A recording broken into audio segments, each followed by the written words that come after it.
Hola, ¿cómo andás? Continuamos con la lectura Malcomidos de Soledad Barruti, uno de los audiolibros socioambientales de educación para la acción. Mi nombre es Eugenia Blanco y te estaré acompañando a lo largo de este capítulo. Muchas gracias. Parte 4. Comida que mata. 1. Jugando al detective. ¿Y qué sucede con los alimentos indiscutiblemente sanos? Esos que los médicos recomiendan ingerir de a 10 porciones diarias. ¿Cómo se traduce la modernidad intensiva en las frutas y verduras desde hace varios años, cargadas de múltiples acusaciones que van de la pérdida de sabor a la sobrecarga química? Una verdulería puede ser lo más parecido a una ronda de reconocimiento policial, con una única diferencia. Las pruebas que nos deberían indicar hacia dónde aguzar la mirada no son invisibles. De hecho, son pruebas lo que tenemos todo el tiempo ante nuestros ojos. Manzanas perfectas, uvas del tamaño de pulgares, tomates tallados con un rojo casi plástico, lechugas que parecen arreglos florales, duraznos firmes como pelotas de tenis. Alimentos que no saben a nada, que no huelen a nada, que duran hasta lo imposible y ni siquiera se machucan aunque los transporten semanas enteras en camiones hacia lo más recóndito de la Quiaca o Tierra del Fuego. Alimentos sobre los que además se posa el peor de los cargos, que están rociados de venenos que nadie controla.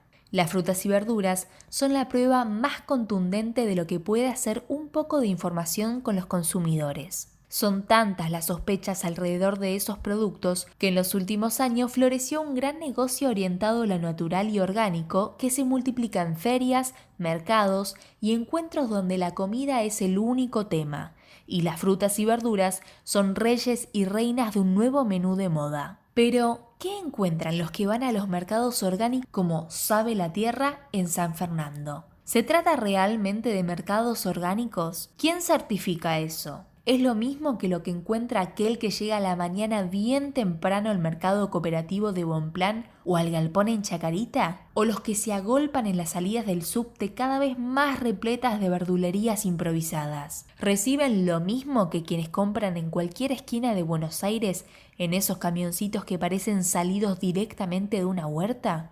¿Es comida más segura? ¿Más rica? ¿Más fresca? ¿O todo viene del mismo lugar y lo único que garantiza esa diversidad de puntos de venta son distintas experiencias de compra? Que la mayoría de frutas y verduras que se consiguen en el supermercado no tienen gusto a nada es inobjetable. ¿Pero se trata realmente de comida más peligrosa que la que se compra en la estación de trenes de Retiro? Para empezar a desatar el nudo de dudas que surgen cuando la realidad se tiñe de marketing, hay que ir a las fuentes.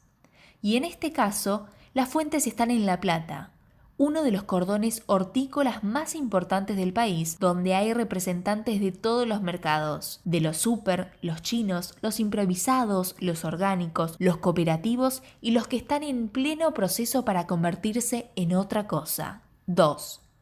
Los quinteros piden quinta. Son las 9 de la mañana, pero para ellos, hombres y mujeres acostumbrados a despertarse antes de que salga el sol, parece el mediodía. Comparten bizcochuelos caseros, toman mate con leche, se ríen a carcajadas. ¿El lugar? El Parque Pereira Iraola, un inmenso predio público donde 200 familias producen alimentos agroecológicos que venden sin intermediarios. También en esas ferias y mercados patrocinadas por el gobierno de la ciudad.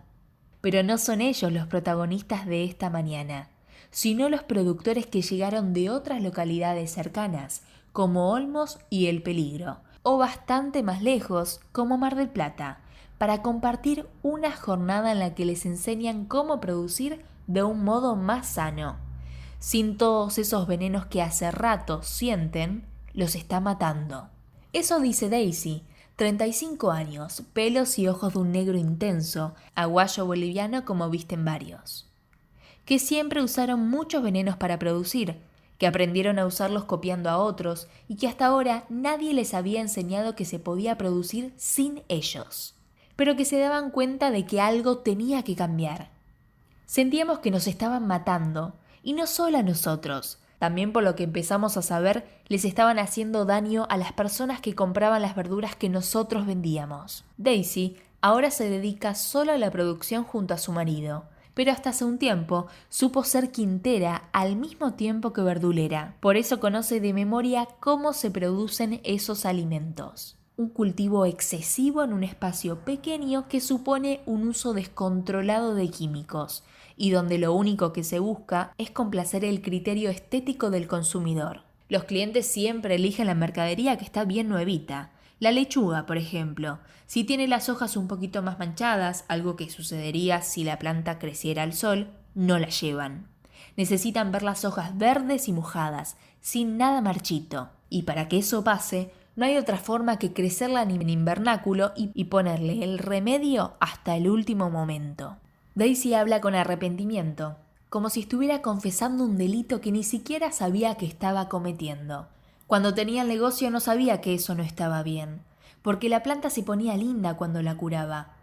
Pero ahora que sé, ahora que aprendí que los venenos son venenos, no remedios, que hacen daño, cuando paso por alguna verdulería y veo a los clientes comprar, pienso, ¿usted sabe cuánto veneno se está llevando con esa verdura? Daisy endurece la mirada para decir que le da rabia cómo hay tanta poca información y cuidado alrededor de algo tan importante como la producción de verduras y frutas. Nadie quiere matar a nadie, si incluso en esa ignorancia nos estábamos intoxicando nosotros y nuestras familias como productores. Pero es una cultura del que cultiva, tirarle remedios a las plantas y hacerlo a ojo. Si Daisy ahora sabe lo que sabe, es porque en los últimos años la información sobre los riesgos que esconden los agrotóxicos alertó a muchos. También a Lidia, morruda, brava, risueña, líder de la cooperativa de productores El Peligro, que hacía rato venía rondando el tema, pero que terminó de atar cabos cuando, haciendo zapping, se encontró en el canal América con un documental que mostraba los daños que generaban los agrotóxicos. Esos chicos deformados, esas personas que no podían respirar, esas muertes repentinas. Contaban que tenían abortos, que se estaban llenando de cáncer. Y también nosotros en El Peligro teníamos casos así, dice. Jovencitos que murieron, otros que se intoxicaron y enfermaron seriamente. De ese modo, con sospechas, con miedo, con cierta culpa, fue como Daisy, como Lidia y como los 80 productores que están hoy acá, se acercaron al grupo que se encarga de la agricultura familiar dentro del INTA. Les pedimos que nos enseñaran cómo hacer para trabajar y vivir mejor, que nos enseñen buenas prácticas, dice Daisy, que sabe que de algún modo logró sacudir el conveniente desinterés que ostenta la política en todo esto y hacer del suyo un asunto con cierta visibilidad. Estamos cerca de la ciudad y somos muchísimos. Producimos la verdura y alguna fruta que comen todos en Buenos Aires y en muchas otras partes del país, y sin embargo nos tienen aislados, ignorados. A veces es como si la agricultura familiar no existiera, agrega Daisy, poniendo en perspectiva esta realidad. Mientras la agricultura familiar prácticamente no aparece en discursos oficiales hace 30 años, alcanza con tomar nuevamente el plan estratégico agroalimentario para comprender el mínimo espacio al que se los ha relegado. La base de la producción hortícola está armada sobre personas que viven y trabajan en condiciones paupérrimas, con poco conocimiento y sin ningún control, mientras practican una aplicación irrestricta de venenos que dañan su salud y que inevitablemente terminan en la comida que comemos todos. Y se trata de muchos venenos. 3. Tuve tu veneno. En Argentina hay más de 3.600 formulados de pesticidas autorizados. Si bien no es posible conocer cuáles fueron los procedimientos y el personal involucrado para la inscripción de los laboratorios donde se estableció su toxicidad, sí es posible aventurar que la evaluación a la que se lo sometió no dejaría tranquilo a nadie. En Argentina hay más de 3.600 formulados de pesticidas autorizados. Si bien no es posible conocer cuáles fueron los procedimientos y el personal involucrado para la inscripción de los laboratorios donde se estableció su toxicidad, sí es posible aventurar que la evaluación a los que se lo sometió no dejaría tranquilo a nadie. En nuestro país, la toxicidad de un veneno, que de un modo u otro va a llegar a los alimentos, se establece según un polémico proceso que se consolidó en nuestro país en aquellos años turbios, donde se le abrió la puerta grande a la industria química internacional sin medir las consecuencias. Los tardíos 90. Como explica el ingeniero forestal Claudio Lowy de RENACE, Red Nacional de Acción Ecologista, la norma nacional que categoriza los agroquímicos por su toxicidad en Argentina no es una ley, ni tampoco el reglamento de una ley. Es parte del texto de un manual que está incluido como anexo de la Resolución 350 del año 1999. ¿Qué dice ese manual con el que legislan las provincias a falta de una ley nacional de agroquímicos? Que la toxicidad de un producto se evalúa según la dosis letal 50, es decir, qué cantidad de veneno hace falta para matar al 50% de un grupo de ratas de laboratorio sobre las que se testea el producto. Cuanto menos cantidad de veneno sea necesario para matar a esos animales, menos tóxico se establece que es, en un ranking que tiene 5 posibilidades: muy tóxico, tóxico, nocivo, poco peligroso y normalmente no ofrece peligro.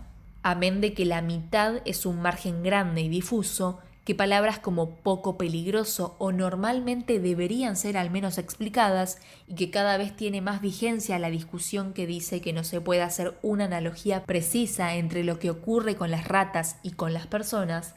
Los detractores de este índice van más allá, porque la norma de clasificación de venenos tampoco tiene en cuenta qué sucede con la toxicidad subletal, esa que no mata, la crónica, las dosis bajas de veneno que se acumulan en el organismo generando pequeñas alteraciones diarias en nuestro ADN, y la combinada, la que se produce cuando se mezclan químicos en una fumigación, o peor, en una ensalada que tiene verduras tratadas con venenos distintos. La metodología de clasificación basada en la DL50 no tiene en cuenta, por ejemplo, si el agroquímico analizado mata un par de años después de una aplicación, porque no es toxicidad aguda, o si mata después de exposiciones repetidas a lo largo de varios años, o si produce o induce malformaciones congénitas, abortos espontáneos, cáncer, afecciones cardíacas, afecciones neurológicas, alergias, daños oculares y tantos otros daños a la salud que señalan los estudios realizados por investigadores que no dependen de las empresas productoras y o comercializadoras de estos productos. Todo agroquímico que cause estos daños, pero que no mate a la mitad, pero que no mate a la mitad de la muestra de ratas en forma aguda con altas dosis, es categorizado por el SENASA como producto de clase 4 y considerado como que normalmente no ofrece peligro, dice Lowy en un documento breve aunque muy valioso titulado Agroquímicos, normas infames. Pero los puntos flojos de esa ley que no existe no terminan ahí, porque la norma también permite que las empresas ingresen al país o fabriquen nuevos agroquímicos sin realizar ningún análisis, aduciendo que son similares a los que ya están en venta, lo que evita, como dice Lowy, los correspondientes gastos. En 2011, SENASA hizo una consulta pública para incorporar insustanciales modificaciones en la clasificación de algunos agroquímicos que seguían evaluándose según la dosis letal 50. Lowy, que participó como uno de los 270 contribuyentes voluntarios, votó al igual que el 98% contra el proyecto justamente porque no implicarían ningún cambio. El SENASA puso a consulta pública hasta el 31 de agosto de 2011 la sustitución de la clasificación toxicológica, según riesgos y valores de los pesticidas vigentes por la de la OMS en 2009, que utiliza el mismo método de la dosis letal 50 aguda, solo que con otros valores. Este método de análisis no considera daños subletales ni los daños crónicos como cánceres, enfermedades neurológicas, pulmonares, deformaciones congénitas ni abortos espontáneos. Esta clasificación no es suficiente para cuidar la salud de la población porque la propia OMS dice que no tiene garantía alguna para apoyar esa evaluación y aclara que los criterios de la clasificación son solo una guía complementaria. Y además porque se sustentan investigaciones desactualizadas y sesgadas. No considera tampoco importantes y reconocidos estudios actualizados realizados por investigadores independientes argentinos y de otros países, escribió Lowy, cuando de todos modos el proyecto fue aprobado sin contemplar ninguna observación. La consulta pública del SENASA es una simulación falaz que engaña. Es fraudulenta y miente con el objetivo de dañar a quienes participan, ignorándolos a ellos y al esfuerzo que realizan, así como a las personas que continuarán padeciendo las consecuencias de las aplicaciones de los pesticidas, dijo Lowy entonces. Sigamos. Una vez aprobados y clasificados los agroquímicos, el Estado debería garantizar que la anarquía no se expanda por los campos, por los cultivos, por las huertas. Si bien lo que ocurre en los pueblos rurales de cara a las plantaciones de soja podría ser una muestra acabada de que los controles son nulos, lo que ocurre con los químicos destinados para la comida ostenta la misma desidia. Bajo el ala del SENASA, el organismo del que recordemos, el último informe de la Auditoría General de la Nación dijo que tiene demasiadas atribuciones que no puede cumplir adecuadamente, hay 2 organismos que aprueban y vigilan los venenos.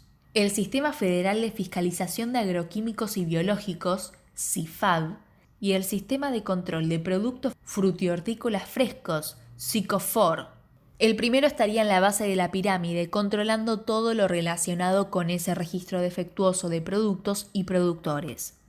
El segundo tiene la misión más delicada, controlar un vastísimo universo de 100.000 productores que cultivan más de 100 especies de frutas y verduras a lo largo y ancho del país para garantizar la protección de los consumidores.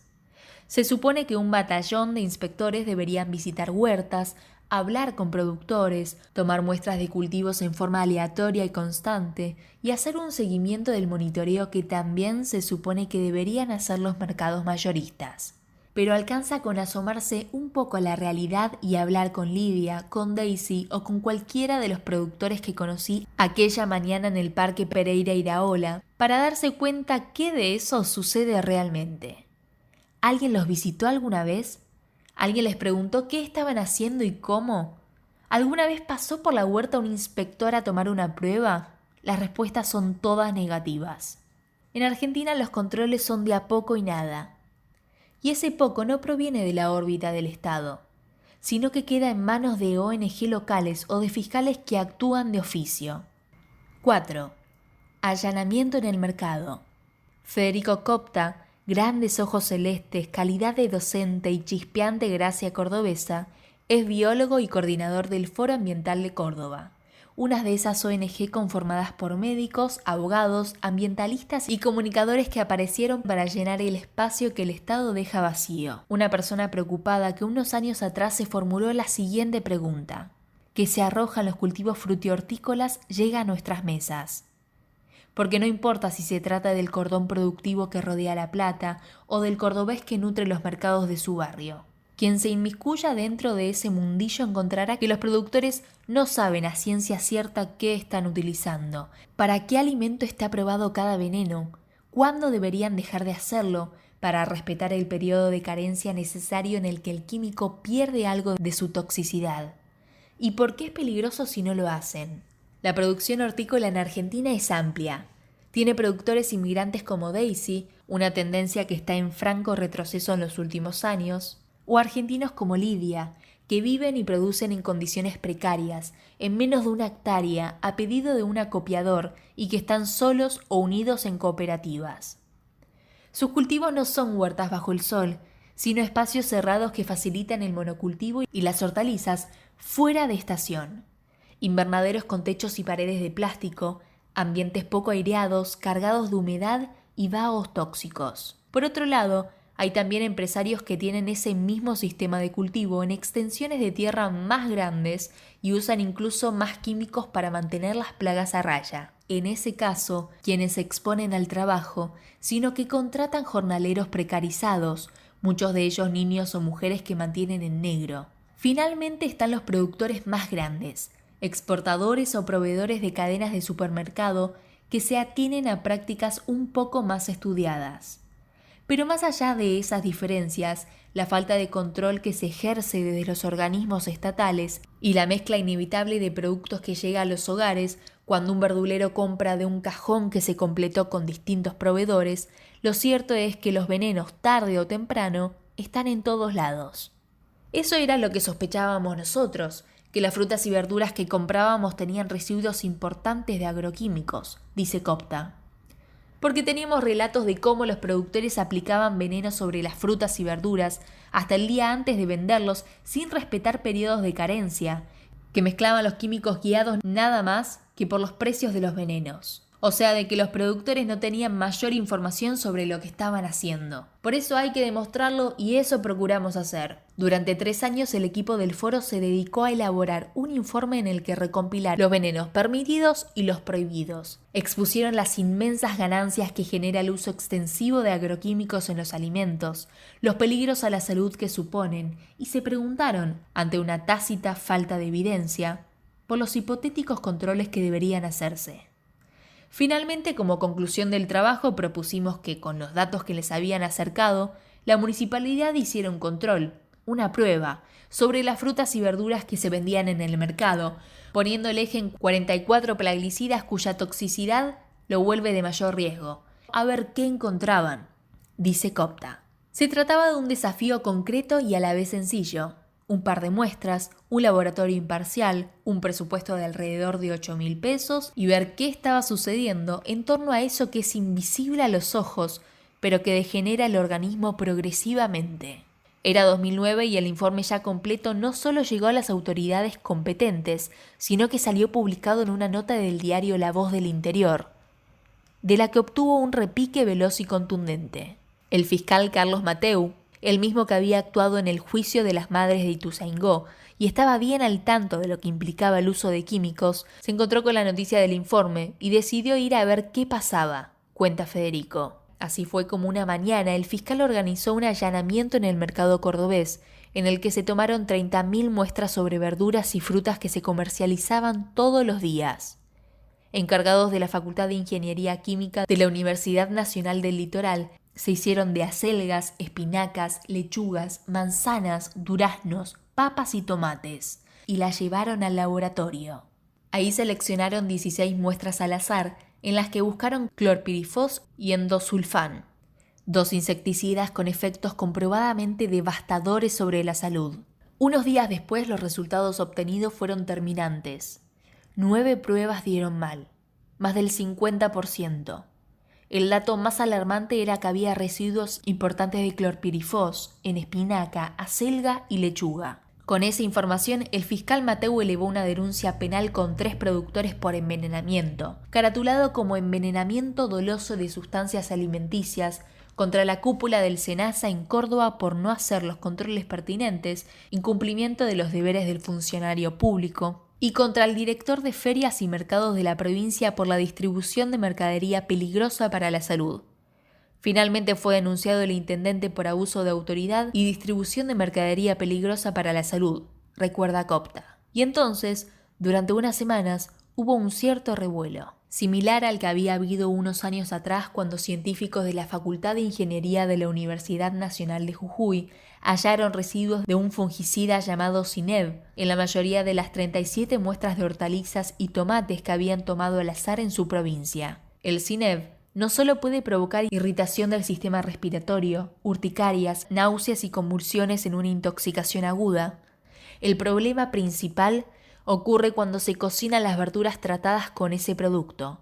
Ahí el fungicida muestra su gran potencial carcinogénico, similar también al que se vivió cuando el laboratorio de la Universidad Nacional del Litoral encontró rastros de plaguicidas organoclorados, compuestos persistentes a lo largo de años y cancerígenos, en leches maternas y productos lácteos. ¿Cómo habían llegado hasta ahí? Los organoclorados llegan a las madres humanas o bovinas a través de los alimentos, pastos, granos, frutas y verduras, y se fijan en las grasas, en este caso en forma de leche, que la transmiten a quienes las consumen, en ese caso, bebés. Similar había sido el revuelo también cuando la revista científica estadounidense Breast Cancer Research publicó un excelente trabajo realizado en la misma universidad litoraleña, donde se estudió el caso de 76 mujeres con cáncer de mama, todas ellas con residuos de organoclorados en sus tejidos, que según concluía el informe, habían sido incorporados a través de la comida, y similar a lo que ocurriría años después, a comienzos del 2013, cuando el Instituto Nacional de Tecnología Industrial, INTI, halló residuos de plaguicidas organoclorados en la leche de madres lactantes que habían dado a luz en la provincia de Buenos Aires y habían transitado su embarazo en zonas de cultivos. Otra vez, eran madres que estaban dando a sus hijos leche con residuos venenosos, en ese caso, por un 15% de residuos por encima de los límites permitidos. Noticias así levantan revuelo.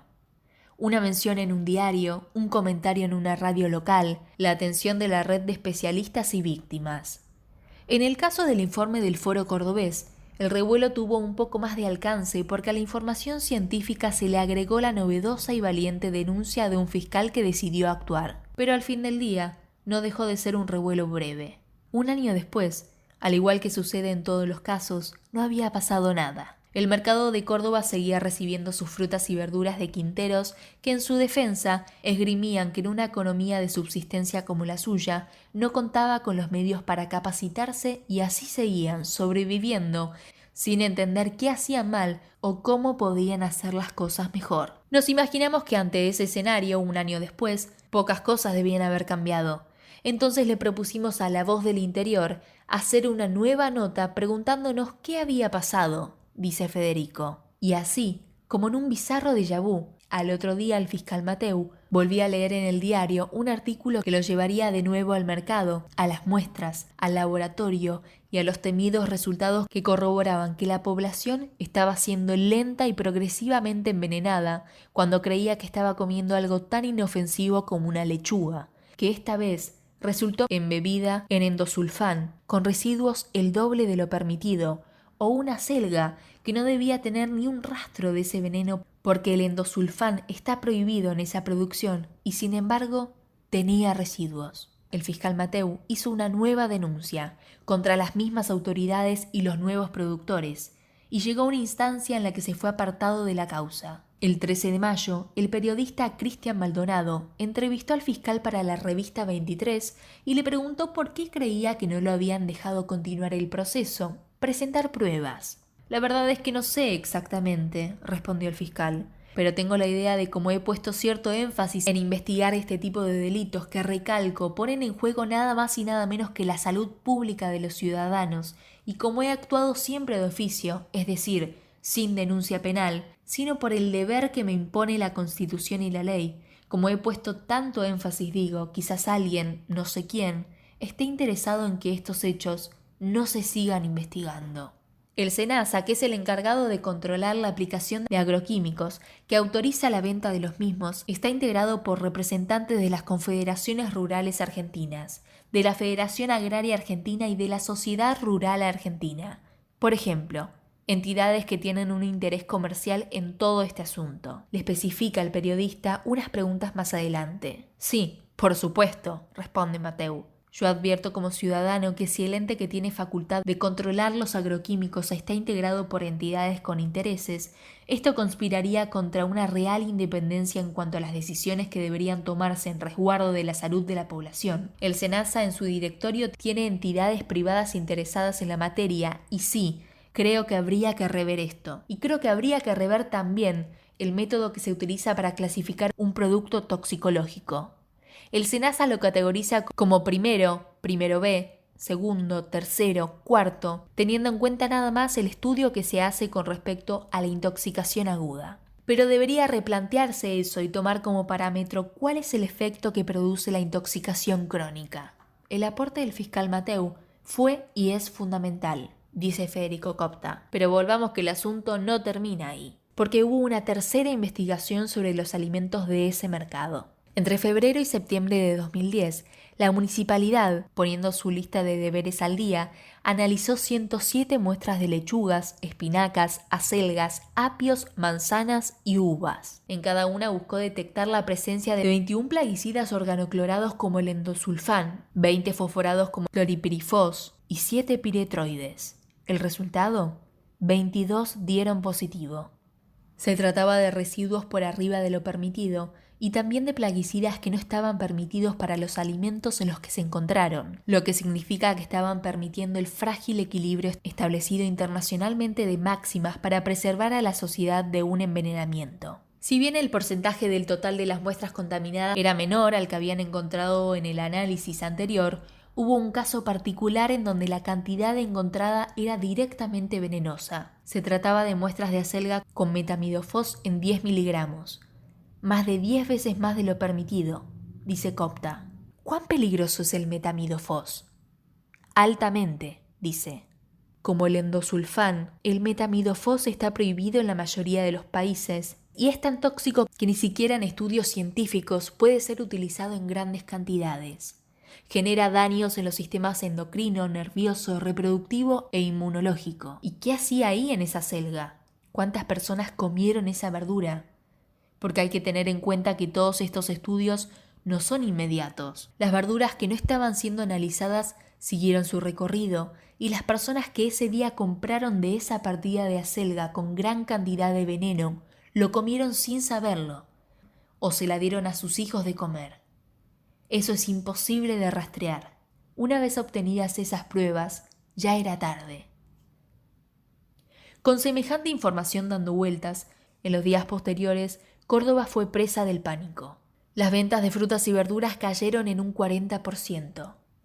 Había llamados a hospitales, a la universidad, a los laboratorios.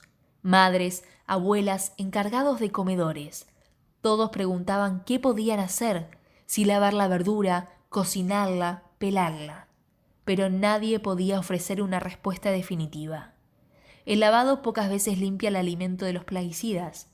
La cocción puede empeorar el químico, y si se absorbió por las raíces de la planta y corrió por la savia, por más que no se pele, el veneno sigue impregnándolo todo. 5. Las pistas que la ciencia no tiene. Ricardo Fernández es pediatra y encargado del área de toxicología pediatra del Hospital Municipal de Córdoba y colaborador del Foro Ambiental Córdoba. Y en el informe que comenzó la redada tuvo un aporte fundamental. Fue quien recompiló los estudios que alertaban sobre la peligrosidad de la explosión, sobre todo mujeres en edad fértil, embarazadas, mujeres que lactan y particularmente en niños. Como Medardo Ávila Vázquez, Fernández es uno de los pocos médicos del interior que se hacen tiempo para hablar sobre los efectos de los plaguicidas, aunque se trate de una mañana tumultuosa, como es de costumbre, en el hospital. Es importante hablar de esto. Es importante que se sepa, dice mientras los pacientes lo esperan. Las enfermeras le acercan cosas y otros teléfonos suenan a su alrededor. Es importante hablar de esto, porque es diferente a otras contaminaciones. Por ejemplo, si una población está expuesta a los vapores tóxicos de una fábrica, casi siempre tienen posibilidades de organizarse y movilizarse para frenar la situación, o irse del lugar si no encuentra cómo. Pero el uso de químicos en los alimentos, en cambio, es un tema de salud pública, de seguridad alimentaria que no es tan sencillo de manejar. Los agroquímicos están en demasiados lugares y en diferentes organismos generan dosis acumulativas cuyos efectos no se ven en el momento en forma directa, sino que solo se pueden analizar a largo plazo, haciendo un seguimiento epidemiológico sobre las tasas del autismo, cáncer o malformaciones. Es algo complejo y en este país esa información estadística es bastante pobre, dice Fernández.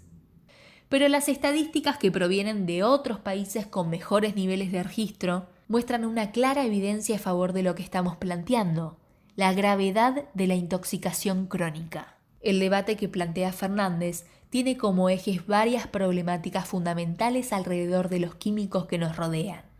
Por ejemplo, que se consideran parte de una nueva generación de productos menos tóxicos que, al igual que cuando aparecieron los que ahora se consideran extremadamente nocivos, se presentan como más seguros y más confiables. Aunque tal vez Lo que habría que redefinir es qué es seguro, qué es confiable. ¿Es más seguro comer una verdura rociada con un producto que está demostrado que provoca cáncer, como los pesticidas clorados, que con uno que está fuertemente vinculado al Parkinson o la infertilidad, como los piretroides de la última generación? ¿Qué significa que algo es más confiable cuando quienes aseguran eso siguen siendo las mismas empresas fabricantes? ¿Se obtiene el mismo resultado de toxicidad haciendo un estudio que intente demostrar que algo no hace daño, como plantean las compañías cuando estudian un producto, que buscando demostrar que algo puede hacer daño, lo que reclaman las víctimas que se haga? Las respuestas a esas preguntas, o la imposibilidad de ofrecerlas, por motivos que van de lo económico a los límites que todavía tiene la investigación pese a tanta tecnología, llevan a una segunda problemática. ¿Cómo se posiciona un científico frente a eso que todavía la ciencia no ha determinado? Yo creo que la falta de evidencia no debería ser utilizada de otro modo que como un límite, dice Fernández. La falta de pruebas no puede llevarnos a concluir que las consecuencias no son tales, sino que lo que muestran es que no se han hecho las investigaciones suficientes, por lo cual es doblemente necesario preservar a la población ante la inquietud, dice. Te doy un ejemplo. Se podría decir que el endosulfán produce mayores tasas de chicos con autismo si sus madres fueron expuestas al insecticida en el segundo trimestre de su embarazo. Imagínate las dificultades metodológicas que existen para poder tener esta evidencia, para demostrar cómo se genera ese daño. Y sin embargo, hay quienes todavía plantean el asunto en esos términos. Si bien Fernández asegura que el consumo crónico de residuos de agroquímicos no es inocuo para nadie, tanto en el informe que presentó como en los que transmite diariamente a sus pacientes, destaca que el efecto más peligroso se da en los niños. Esa es una de las cuestiones que más me ocupan. Los niños tienen mayor absorción intestinal que los adultos, y al no haber completado el desarrollo de todos los sistemas, tienen menos mecanismos detoxificadores. Ellos necesitan ingerir más alimentos y tienen una dieta más restringida, lo que hace que la exposición a los plaguicidas en sus primeros 5 años represente el 50% de la exposición que van a tener a lo largo de todas sus vidas. Lo que plantea Fernández es una preocupación mundial. En diciembre de 2012, la Sociedad Norteamericana de Pediatría, formada por 60.000 prestigiosos profesionales, emitió un comunicado mediante el cual, por primera vez en su historia, fijó posición al respecto. Los riesgos por intoxicación aguda por pesticidas son claros, y la comprensión sobre la exposición crónica está empezando a emerger. Hay evidencia epidemiológica que demuestra las asociaciones que hay entre la exposición temprana a pesticidas y el cáncer pediátrico, la disminución de la función cognitiva y los problemas de comportamiento. Para finalizar, los pediatras recomendaban a todos los médicos trabajar junto a los colegios y las agencias gubernamentales para generar métodos de control de plagas menos tóxicos. Es algo en lo que se debería trabajar seriamente y se debería hacer en forma integral entendiendo qué significa realmente que algo sea menos tóxico, dice Fernández. Por ejemplo, cuando se abandonaban los agroquímicos clorados y los peritroides fueron ganando un mercado cada vez más amplio porque se consideraba que tenía una dosis letal con menos persistencia, no se tuvo en cuenta el efecto tóxico particular que se podía dar en la combinación de ambos. Y es algo que todavía se está estudiando. El tema es que se trata de procesos largos y todavía hay muchas cosas que se desconocen. Porque en lo que es subletal hay poca evidencia, en lo que tiene que ver con daños reproductivos, malformaciones, carcinogénesis, genotoxicidad, mutagénesis, hay muy poco nivel de conocimiento. Y en lo que se refiere a la exposición infantil, hay menos todavía. En general, cuando se hacen estudios se toman datos evaluando la situación de adultos que pueden haber tenido contacto con los químicos en situaciones laborales. Entonces, se dice que no se observaron manifestaciones en esta concentración determinada, pero uno tiene que pensar que no tiene nada que ver con los sistemas de los niños, cuyos sistemas inmunológico y neurológico están en franca etapa de proliferación y diferenciación, lo que hace que tengan muy distinto nivel de toxicidad que los adultos. Dicho en otras palabras, lo que un chico incorpora en su etapa formativa le provoca un daño irreversible. 6. Operativo Espinaca. Avance de la soja mediante, la provincia de Córdoba se fue convirtiendo en el escenario donde se libraron muchas de las más importantes batallas en contra y campañas a favor de los agrotóxicos en el país. Por un lado, la provincia fue la primera en condenar penalmente a quienes fumigaron el barrio Ituzaingó con glifosato y endosulfán. Y por el otro, en ese mismo 2012, el gobierno nacional abrió las puertas de esa provincia a una monumental planta de experimentación con maíz transgénico a cielo abierto de Monsanto en el partido de Malvinas Argentinas. Desde entonces, heredada en la lucha de medidas cautelares y apelaciones que las mantiene frenada. En medio de todo eso, la gobernación propuso a comienzos de 2013 una medida que para muchos, para Medardo Ávila Vázquez y a Sofía Gatica, por ejemplo, es una provocación o una descabellada estrategia para adoctrinar al Poder Judicial. Esto es fuerte. La Fiscalía General convocó a los fiscales a un curso obligatorio sobre agrotóxicos organizado por el Ministerio de Agricultura y el Colegio de Agrónomos. Los pasan a buscar con una combi, los llevan a un campo al lado de la planta de Monsanto y les bajan línea sobre el agronegocio, dice Medardo Ávila. Para otros, para los organizadores, por ejemplo, este tipo de encuentros ofrece la solución a cómo seguir produciendo a gran escala sin intoxicar a nadie más. Instruir a todos los involucrados, fiscales incluidos, sobre cómo son las buenas prácticas agrícolas, o sea, sobre cómo se tiene que aplicar el veneno para que sea lo más seguro posible. La idea de las buenas prácticas agrícolas es un discurso que pone la atención no en producir sin venenos, algo que está demostradísimo que se puede hacer, sino en que la sociedad aprenda cómo se puede hacer aplicaciones más seguras de los venenos en cuestión. Tirarle directo a la plantita, respetar periodos de carencia, no mezclar venenos. Pero para la situación general son paliativos engañosos.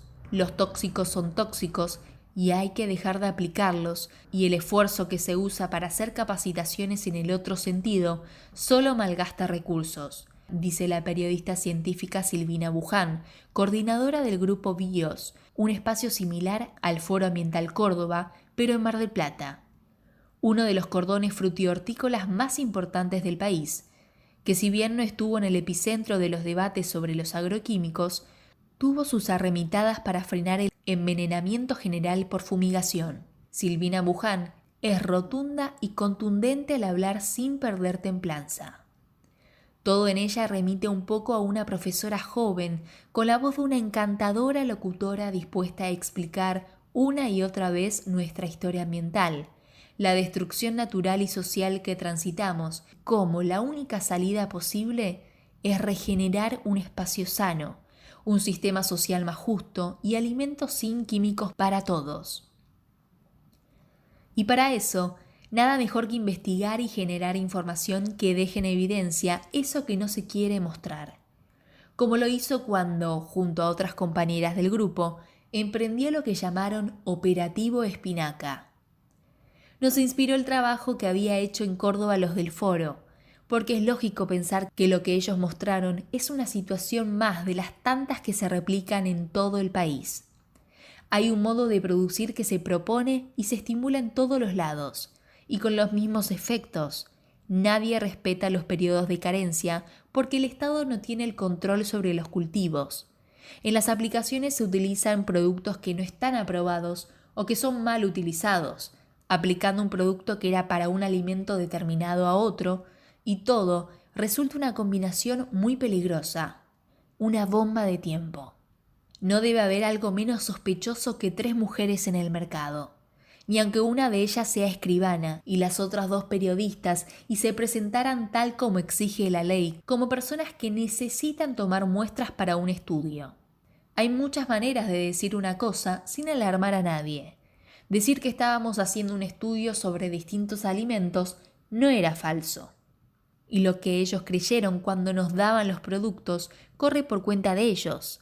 Nosotras cumplimos nuestra misión. Nos llevamos al laboratorio las muestras de acelga, apio, espinaca, lechuga y morrón. Y unos días después nos encontramos con los resultados. De los 5 vegetales, 3 testearon mal. Uno tenía dos productos: dimetuato, un insecticida organofosforado que ingerido crónicamente produce neurotoxicidad, disrupción endocrina y aberraciones cromosómicas, Parkinson y posiblemente cáncer, y clorpirifos, el mismo insecticida altamente tóxico que encontraron los del Foro Cordobés, y la otra tenía clorpirifos solo. La que más tenía era la lechuga. Tal vez se trate de una pregunta tardía, pero ¿puede haber algo peor que encontrar veneno en la comida? Sí, puede. Por ejemplo, descubrir que quienes deberían encargarse de que eso no ocurra, lo habían encontrado antes y no habían hecho nada, dice Buján enfática. Desde hacía un año que SENASA venía extrayendo del mismo mercado muestras donde habían encontrado de todo, incluso organoclorados, cosas que no tendrían que estar ni de casualidad en los alimentos. ¿Y qué hacían cuando los encontraban? Informar al municipio que en el mercado se habían encontrado verdura no apta para el consumo humano. En el municipio, por su parte, lo único que hicieron en todo ese tiempo fue abrir un expediente en donde empezaron a encuadernar informes y pruebas. Accedimos al expediente del mismo modo que cuando fuimos al mercado, diciendo que estábamos haciendo un estudio. Lo fotocopiamos por completo y con todo el material hicimos una denuncia penal contra SENASA, el Ministerio de Asuntos Agrarios y la Municipalidad. Todo era muy grave, dice Buján. Había un órgano nacional, SENASA, que desde hacía un año le venía avisando a la municipalidad que se estaban vendiendo en su distrito verduras envenenadas y nadie hacía absolutamente nada. Tampoco la provincia, que tiene la obligación de fiscalizar la aplicación de fumigaciones y de hacer que los agrónomos cumplan con redactar una receta agronómica para autorizar la venta de un veneno, como los médicos deben hacer cuando recetan un remedio. Es algo que exige la ley, pero por supuesto, nunca se cumple.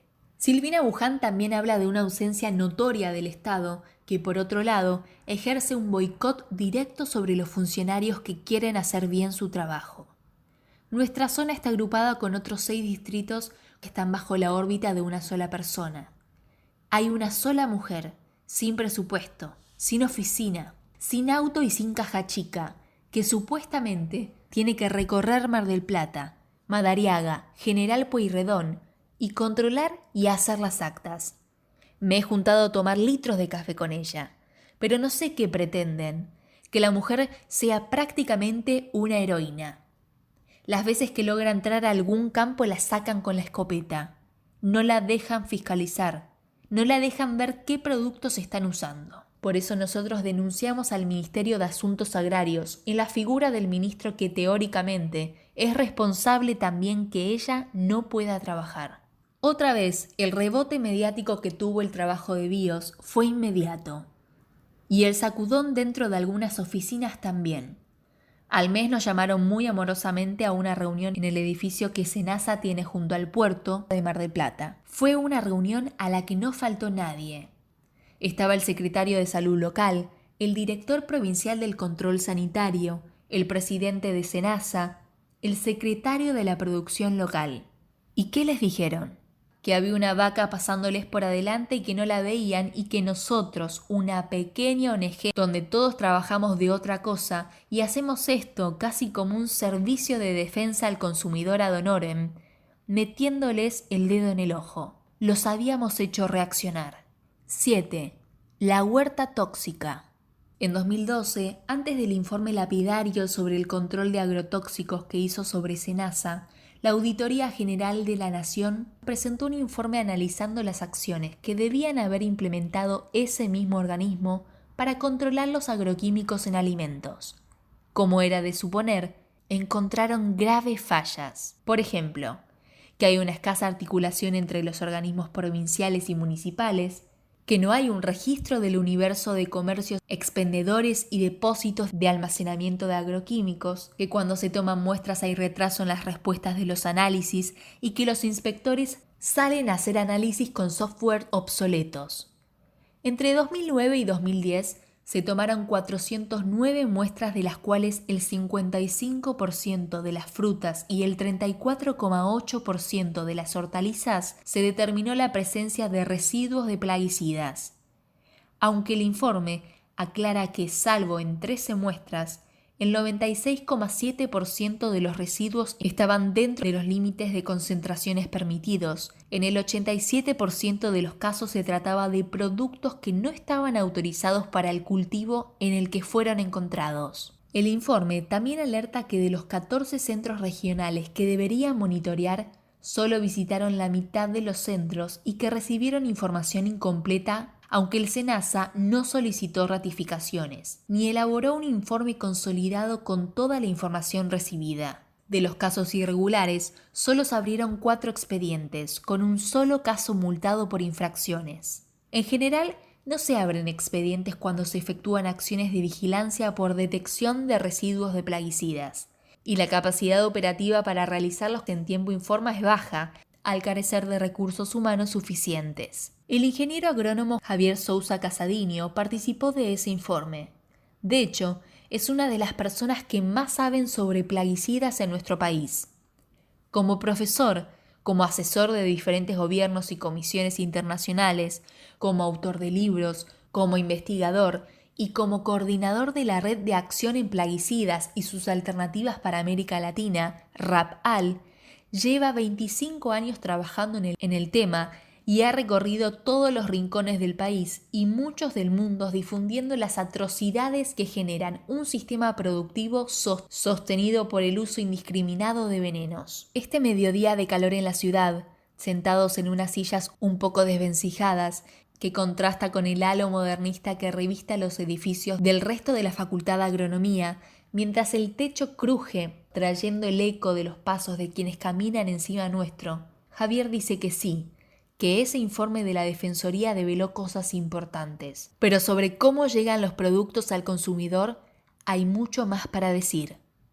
Y cuando dice mucho más, se refiere a cómo de cada uno de los lugares que visita se ha ido llevando una especie de colección de ejemplos que denotan el peligro al que todos estamos expuestos.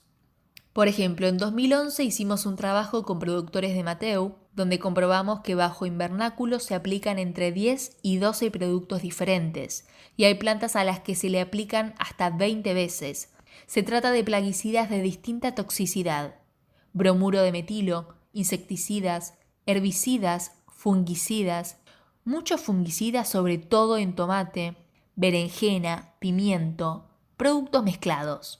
Porque por supuesto hay que tener en cuenta que los insectos, los hongos y las hierbas generan cada vez más resistencia. Ese fenómeno lo sufren todos, productores de soja, de fruta, de verdura.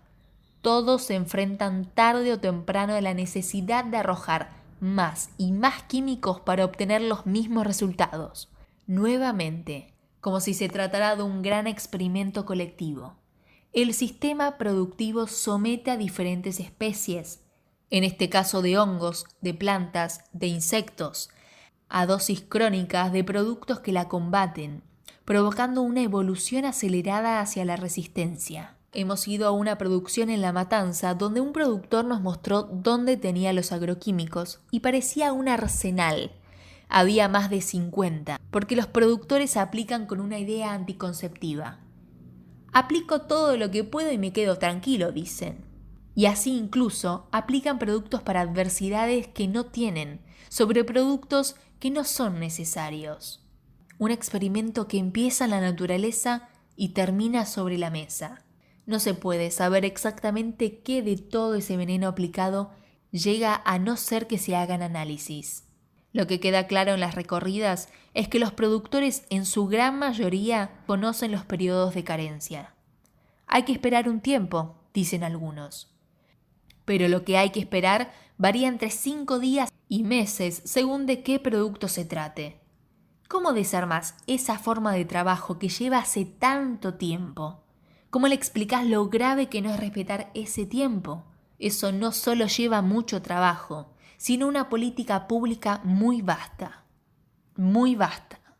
Los problemas de esta falta de criterios son aún más peligrosos y complejos que los que suceden dentro de esos otros espacios saturados de químicos que son los criaderos de pollos. En los galpones de pollos siempre encontrás una gran cantidad de animales, con las mismas edades, incluso el mismo sexo.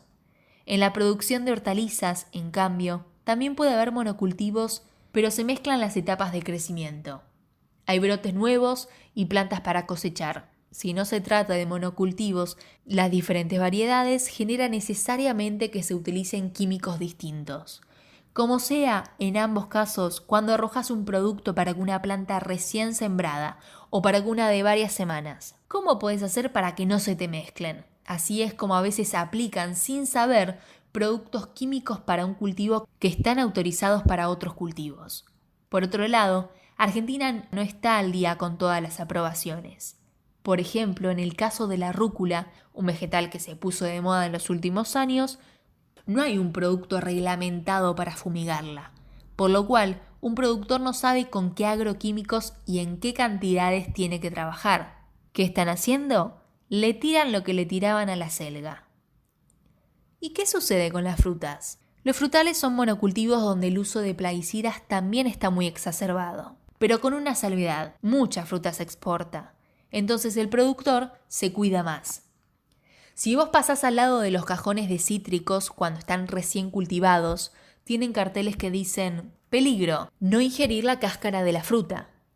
En el caso de las hortalizas, si vos pasás por una puerta y le pedís que te vendan, te pueden traer un cajón de lo que sea, recién cortado, aunque esté fumigado hace unos minutos. Hace mucho que se acabó eso de que comprando en el campo los productos son más naturales. Hoy puede ser al revés. Del campo pueden salir las cosas más tóxicas porque se trata de productos donde muchas veces no se respeta el tiempo de carencia. 25 años. En todo ese tiempo que lleva recorriendo campos, conociendo productores, pasando días enteros en parcelas productivas, Javier Sousa Casadiño no se topó nunca con un inspector, con alguien que estuviera haciendo una inspección inesperada sobre los campos. El control es muy bajo. No hay control sobre la producción, tampoco sobre las condiciones laborales.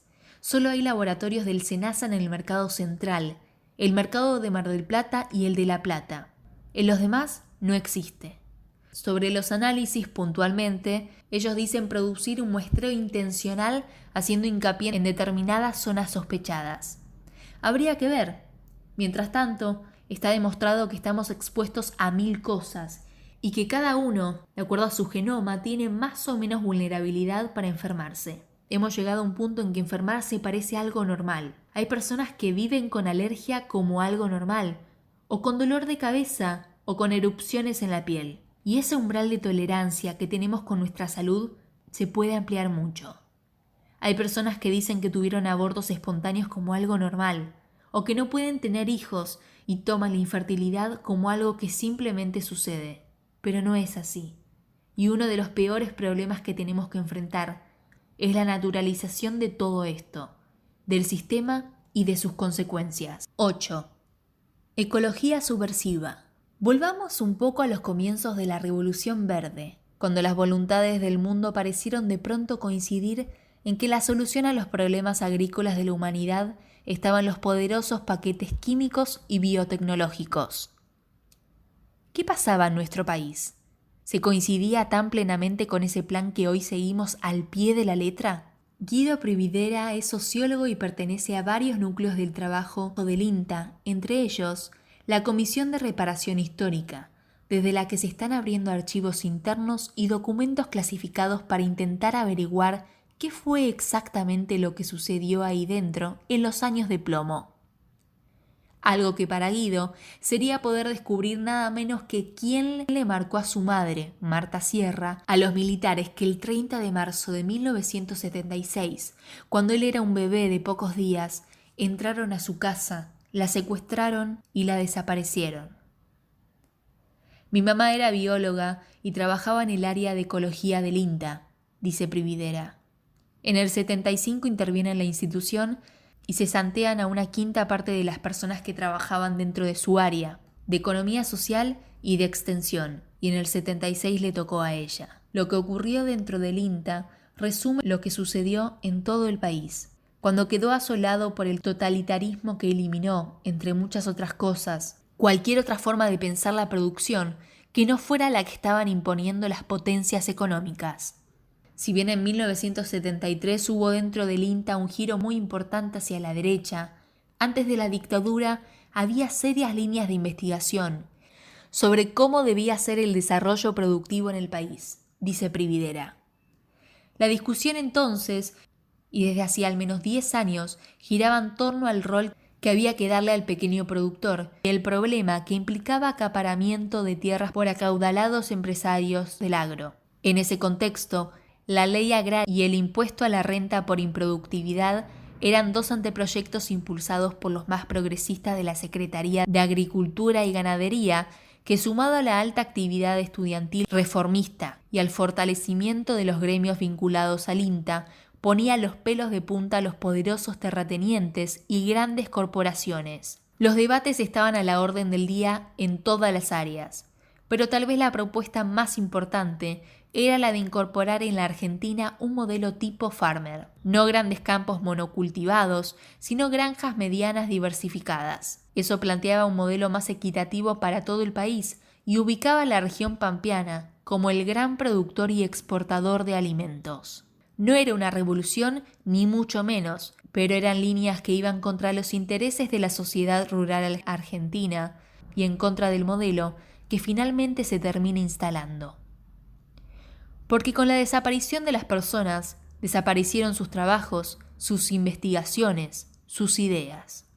Con el golpe voló todo lo que tenía que ver con la agroecología y también con mejoramiento genético local, con una idea más equitativa del país, impulsada desde el campo, dice Guido. Guido Prividera usa dos anécdotas para explicar lo que significó la llegada de los militares y la imposición de un sistema productivo que le conviene a muy pocos. La primera vuelve a los pollos y las gallinas, cuando la genética extranjera se imponía, pero no había terminado de exterminar la avicultura de raza nacional. Todo lo contrario. Las marcas de afuera implicaban un desafío para mejorar animales localmente y según las necesidades del país y sus productores. Sigfrido Kraft era uno de los científicos que estaba trabajando en el INTA sobre una raza de gallinas local. Tenía 2.400 animales, dice Guido. Se trataba de ponedoras más rústicas que las que venían los flamantes galpones de genética del primer mundo. Animales parecidos a las gallinas africanas, que no se alimentaban con alimento balanceado importado o desarrollado localmente con fórmulas importadas, sino con semillas de amaranto, sorgo y algodón, y daban huevos nutritivos y en abundancia. ¿Qué pasó con las gallinas? 2 días después de tomar el poder, la dictadura las mandó matar, abriendo la puerta de par en par a las multinacionales europeas y norteamericanas que venden sus frágiles ejemplares que dan los huevos de calidad inferior que actualmente comemos. La otra anécdota no es menos sutil, dice Guido. Al Instituto de Biología Animal le cambian el nombre y pasaron a llamarlo Instituto de Patología Animal. Podría parecer un detalle, pero yo creo que resume una ideología muy fuerte. El problema nunca son los ecosistemas, sino las enfermedades dentro del sistema que hay que combatir con un arsenal. El ciclo que inauguró la dictadura, sometiendo y desapareciendo a los científicos que pensaban que otra forma de hacer ciencia es posible, no terminó por supuesto ahí. El ciclo trágico se completó en los 90 con la exportación de científicos y la privatización total del conocimiento que había empezado en los 70. Pero algo de eso está empezando a cambiar, dice Guido abriendo muy grandes sus ojos negros. ¿Sabes por qué? Porque esto, como está ahora, no da para más. O se produce un cambio o los problemas nos van a estallar en las manos. La producción que estamos haciendo no es sustentable, ni económica, ni ambiental, ni socialmente. Y en ese sentido, la oportunidad que tenemos de cambiar las cosas es única. Porque no somos solo los sociólogos tildados de zurditos los que lo decimos. Muchísimos científicos ya se dieron cuenta. Muchísimos productores ya se dieron cuenta. Y no tenemos mucho tiempo antes de que la realidad nos pase por encima. El segundo trabajo de Guido Prividera dentro del INTA es en el departamento más raro de la institución, el Instituto de Investigación y Desarrollo Tecnológico para la Pequeña Agricultura Familiar, IPAF, región pampeana, uno de los 5 que hay en el país y en el que tiene una orientación más marcada hacia la agroecología. Se trata de un organismo que trabaja para contener a esa gran masa de productores que no están contenidos por los sistemas de producción pensados en laboratorio para sistemas de gran escala. Es a donde fueron a golpear la puerta Daisy y Lidia para pedir ayuda. Es el grupo del INTA que organizó el encuentro de productores del Parque Pereira Iraola y es el que se encarga también de los miles de chacareros que tienen 100 o 200 hectáreas que quedaron cubiertas por el manto de soja de algún pool, pero les gustaría volver a producir cualquier otra cosa. Agricultores que se quedan en el campo porque les gusta trabajar la tierra, cooperativas de tambos, de huertas, de vacas, que dejaron de funcionar y no saben bien por qué. Y un fenómeno también reciente, jóvenes hastiados de la mala vida que quieren salir de la ciudad para irse a trabajar al campo. Ante semejante universo heterogéneo y a contramano de la tecnificación nacional que propone el resto del organismo que lo rige, el equipo de profesionales de IPAF se dedica a investigar cómo ofrecer soluciones sustentables de producción agroecológica a largo plazo. Es un trabajo difícil, asegura Prividera. La agroecología puede brindarle soluciones a pequeños productores de hortalizas, pero todavía no hay soluciones para el que tiene cientos de hectáreas de granos porque la agroecología se basa justamente en la diversidad, va en contra del monocultivo. Por eso empezar el cambio con los productores hortícolas es mucho más sencillo, por la simple razón de que hay una larga tradición agroecológica en toda Latinoamérica que sobrevive en las culturas campesinas y originarias. Para Prividera la situación que se plantea es única, tal vez apenas comparable con la que se vivía cuando en el país se debatía qué caminos tomar, pero ahora incluso es más urgente. El INTA es un transatlántico que lleva a bordo la ciencia y la tecnología que puede modificar el país. Pero así como están planteadas las cosas, ni siquiera tiene sentido que exista, porque Monsanto no precisa al INTA, ningún pool de siembra precisa al INTA. Solo cambiando el rumbo profundamente, retomando los caminos alternativos que ocultó la dictadura, el INTA tiene una lógica y un sentido. 9. ¿Sí se puede? Entonces, los productores que se acercaron esta mañana al Parque Pereira Iraola deberían preservar con firmeza la esperanza. En primer lugar, porque el encuentro fue organizado por la única organización que reivindica esa función primigenia del INTA, el IPAF.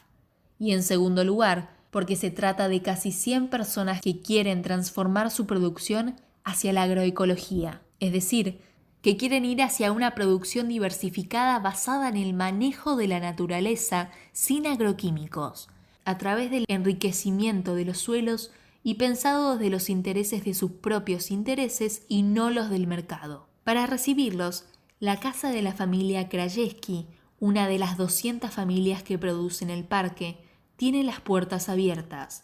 Todo ese montón de comida casera, pastelitos, tortas fritas, bizcochuelo y mate con leche, y también ganas de hablar, de compartir experiencias, de mostrar esto que para los visitantes va a mostrarse como el sí se puede dentro de un contexto muy difícil.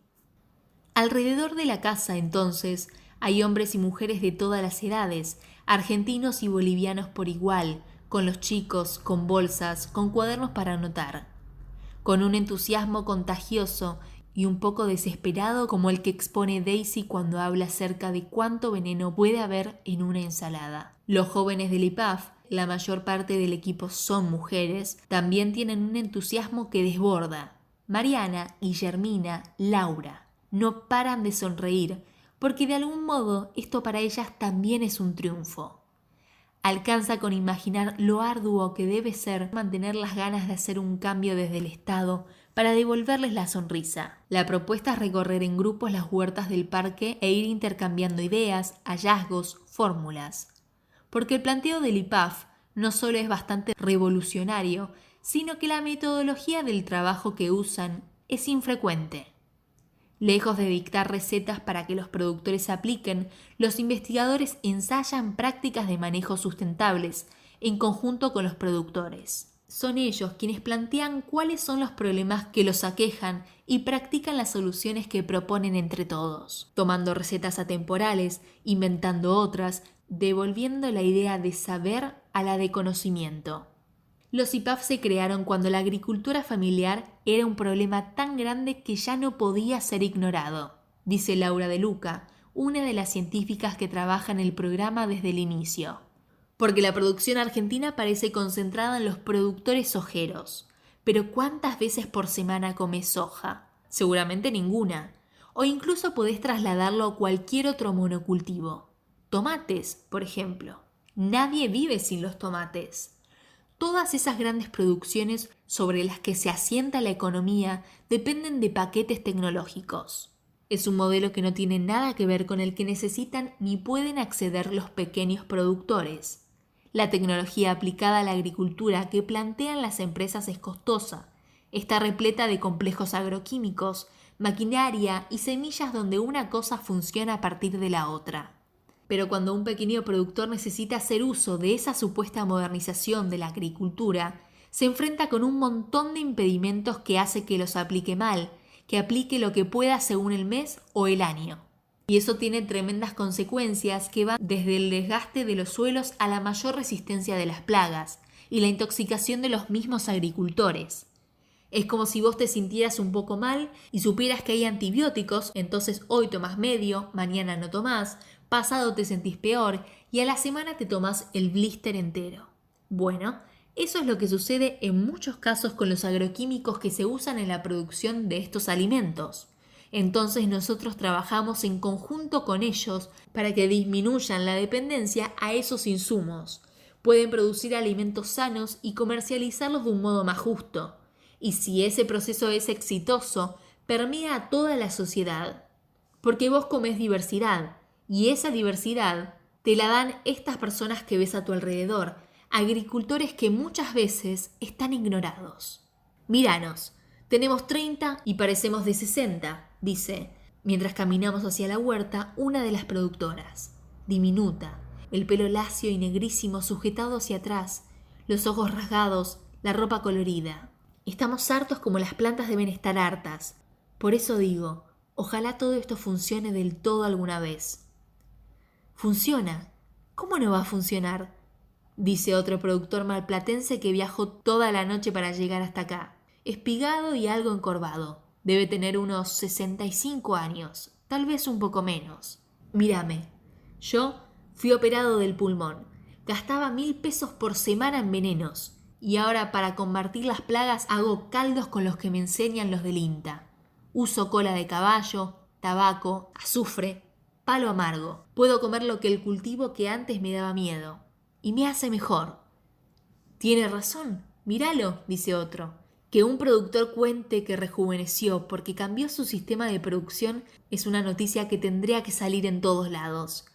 Porque yo no puedo decirte si esto está o no está en los libros. Pero eso debería ser una prueba de que hace ahora es mejor, más sana. ¿Te das cuenta lo que significa poder cultivar sin venenos? Escucharlos y mirarlos es por momentos ver personas con un alivio y un orgullo tan íntimo como indescriptible. Están revirtiendo eso que parecía a punto de extinguirlos. Se ven esperanzados y deseosos, libres, autosuficientes. Es un sábado de sol y varios no durmieron en toda la noche para recorrer 600 kilómetros y llegar al horario pautado. Otros hicieron hasta 3 combinaciones de colectivo y muchos se subieron encimados en los autos de los técnicos del INTA que también se desplazaron de lugares lejanos para compartir la recorrida por este lugar. Mariano Krajewski, por su parte, también parece haberse levantado al alba para ser de orgulloso anfitrión. Hombre robusto, de piel rojiza y pelo color avellana, de esos que en el campo llaman gringos, camina al frente de esta hilera de hombres y mujeres que lo escuchan hablar. A su alrededor, la tierra húmeda, vivaz, revuelta se levantan montículos alrededor de lo que todos estamos invitados a caminar, donde los productores aprendices caminan juntos y mezclados con los técnicos del INTA. La huerta de Mariano Krajewski que recorremos es un emprendimiento de 5 hectáreas en donde crece de todo. Zapallitos, lechugas, tomates, pimiento, brócolis, albahaca. Mariano muestra las cosas y cuenta que él también es un convertido. La agroecología le tocó por los avatares de la coyuntura. Un día, a su familia, que desde 1975 estaban ocupando una parcela del parque, empezaron a llegarles amenazas de desalojo. Los acusaban de contaminar el espacio que Domingo Perón había expropiado en 1949 para que fuera el pulmón verde del conurbano. Esa es una zona histórica de quintas, pero hasta ese momento, 2003, nadie había venido a plantear que los agroquímicos que usábamos en la producción podían afectar la salud de las personas. A partir de ese momento, y con la amenaza del desalojo, empezamos a pensar alternativas. Vinieron del INTA y nos propusieron hacer un recambio en los sistemas de producción. Eso hicimos, y los resultados están a la vista. El de los Krajewski es un caso similar al que están viviendo muchas localidades como Cañuelas y Luján, o San Genaro en Santa Fe, localidades vecinas a Campos Ojeros que para limitar las fumigaciones de esos campos armaron un cerco perimetral libre de agroquímicos. Así, quienes quisieran seguir produciendo dentro de esos márgenes urbanos solo podrían hacerlo mientras no usaran pesticidas. La reconversión de esas zonas también fue un éxito, inesperado para muchos, que muestra que la agroecología no solo es una opción posible, sino más conveniente. Al principio parece algo difícil de entender, cuesta convencerse de que es algo que se puede hacer, dice Mariano mientras camina entre las verduras que produce con su familia. Nosotros éramos productores tradicionales y nos planteábamos cómo íbamos a trabajar de una manera tan distinta, pero fuimos aprendiendo cosas. Por ejemplo, que la mosca blanca se combate con tabaco hervido, mejor que con insecticida, y que los hongos que atacan algunas verduras desaparecen si se las rocía con cola de caballo. Dice mientras algunos toman nota y otros apuntan preguntas que van a hacer después. Con los químicos uno está siempre detrás de la plaga, como los que están detrás de las cucarachas. Nunca las vas a derrotar. En cambio, la agroecología se anticipa al problema. Tenés que saber cómo manejar a los enemigos naturales de las plagas para ponerlos al servicio de la producción. Plantas aromáticas junto al tomate para ahuyentar a algunos bichos, o brócoli en zonas estratégicas, porque sus raíces liberan sustancias tóxicas para un gusano que, de parecer, tiene consecuencias trágicas para la huerta. Todas son ideas que parecen exactamente lo que son, recetas antiguas, transmitidas de generación en generación, basadas en lo mejor que ha servido al hombre en su aprendizaje, la experiencia recogida en el contacto con la naturaleza.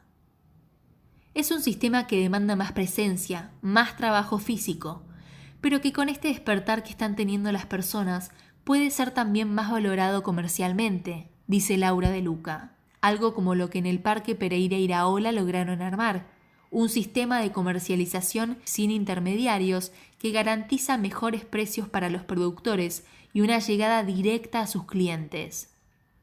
Compuestos en las ferias orgánicas como el Mercado de Bonpland, el Galpón de Chacarita y Sabe la Tierra en San Fernando, más un circuito de distribuidores, esta gran cooperativa de familias logró derribar la barrera que hay entre quienes producen y quienes compran y ofrecer productos que no son ni más ni menos que lo que parece.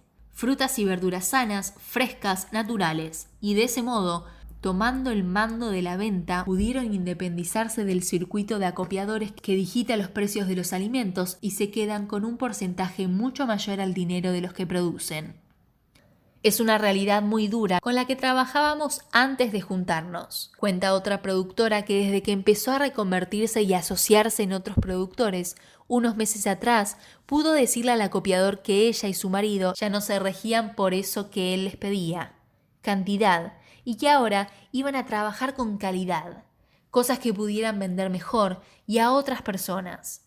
Fueron muchos años de estar a merced del que compra, y eso genera cosas muy feas, porque el acopiador hace todo para ganar la mayor cantidad de dinero posible y para eso nos usa a nosotros. Un día aparece diciendo que necesita rúcula. A todos nos dice lo mismo. Dejen de plantar lo que están plantando y pasen a la rúcula. Nosotros lo hacemos, le pasamos la rastra por encima a toda la huerta y empezamos a plantar rúcula porque crece rápido y tenemos la venta garantizada y a buen precio. Pero resulta que como el acopiador le ordenó lo mismo a 50 productores más, logró multiplicar la oferta. Así cuando llega a comprarte a vos, te la paga unos centavos o directamente te dice que ya no la necesita. Ahí vos le tenés que pasar el tractor por encima a todo el cultivo que estabas por cosechar. Perdés todo tu trabajo y se desperdicia un montón de comida. Pero ¿qué otra cosa se puede hacer? Son situaciones que pasan todo el tiempo. Es una forma que tienen de bajar y subirle el precio a la rúcula o a lo que sea que ordenen a cosechar. garantizan que haya mucho, después que no haya, y así lo pagan lo que quieren y cobran lo que quieren también. Y después las personas no entienden por qué cuestan tan caras las cosas. Mira acá, mira lo que tenés a tu alrededor. A esto es importante llegar. Esto no es una vuelta al pasado de la agricultura, sino una apuesta al futuro, apoyado por una idea distinta de lo que significa la tecnología, dice Laura De Luca, mientras caminamos entre la vastedad de colores y aromas que podemos oler de cerca, alimentos que podríamos arrancar de la planta y comer así como salen de la tierra. La agroecología es una ciencia y una práctica con un largo camino recorrido. Lo que desconcierta a muchos técnicos e ingenieros es que no se tratan de fórmulas fijas que salen de un laboratorio, sino de propuestas dinámicas y naturales que dependen de la zona geográfica, del grupo social, los recursos naturales con lo que cuentan, quien los desarrollan y utilizan. Así, las nuevas herramientas productivas son la entrada para romper con muchas otras ideas preconcebidas, como por ejemplo que hay que producir mucho de una sola cosa. Si producen alimentos variados, de calidad, y esos alimentos son mejor pagos y gastan menos en producirlos, porque no son dependientes de insumos externos, ya no tienen que pensar en producir solo lo que se está pagando bien en ese momento, dice De Luca. Con apoyo gubernamental y una tradición campesina más numerosa y organizada, son varios los países latinoamericanos que están haciendo de la conversión de la agroecología una campaña de producción de alimentos sanos, independientes, de compañías multinacionales y producción abundante. Brasil, que ya tiene un ministerio dedicado al tema. Cuba, que con un programa de participación comunitaria llamado De Campesino a Campesino, ostenta los índices de mayor productividad y sostenibilidad de la región. O México, que está refundando su campesinado en un proyecto nacional de cuidado de todos sus recursos naturales. Solo son 3 ejemplos de un camino que para Argentina todavía es incipiente y que se puede mirar con esperanza frente a estos productores y técnicos, o con cinismo si se tiene en cuenta el terreno más bien hostil sobre el que trabajan estos profesionales. De voluntad política hablaba Guido Prividera. ¿Hay voluntad política en la Argentina de hoy para pensar un programa agropecuario más justo y razonable a largo plazo?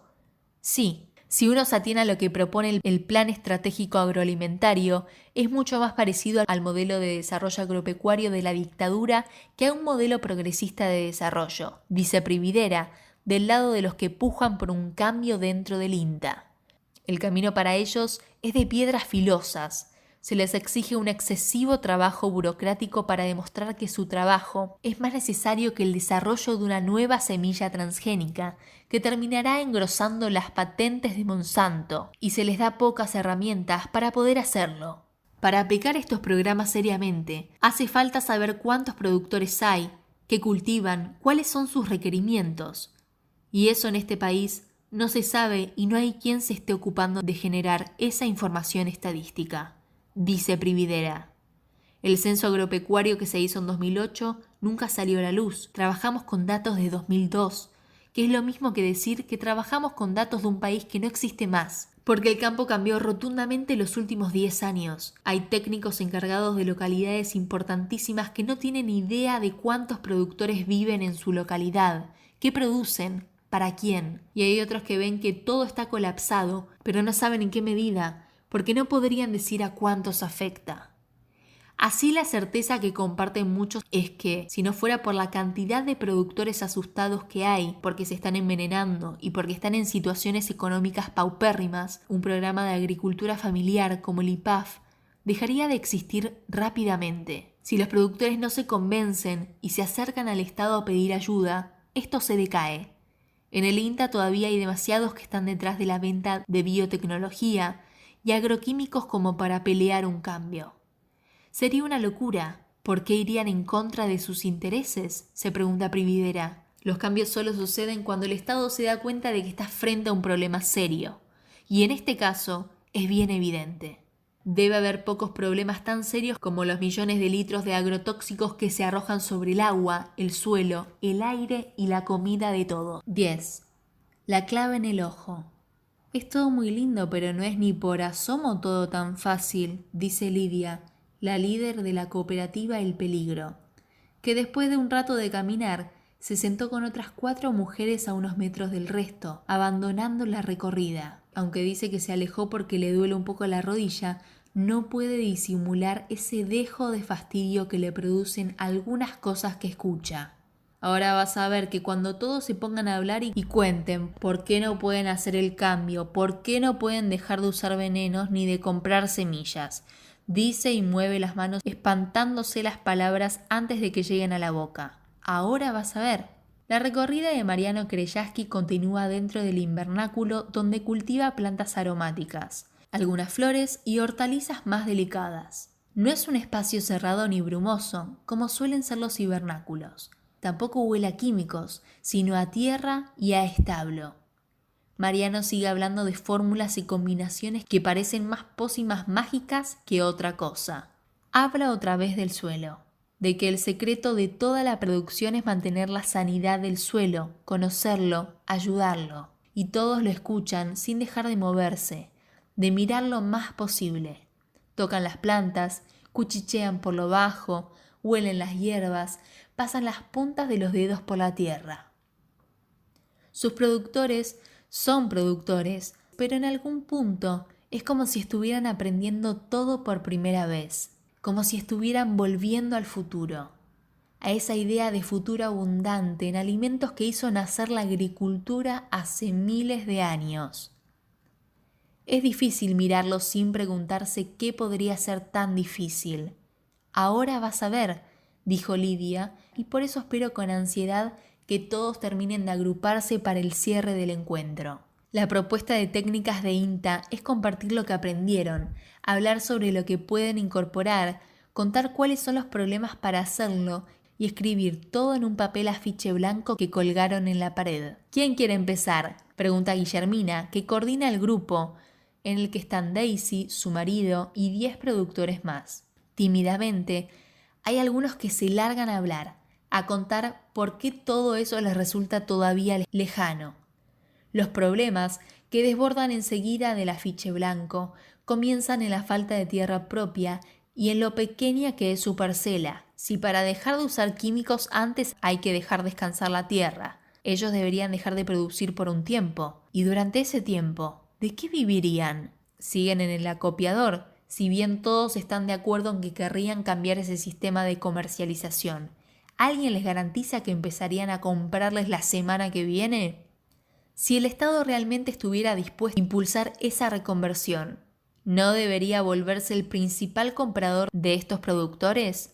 Y terminan en un reclamo superpuesto en donde la demanda más grande se pierde en el Estado ausente.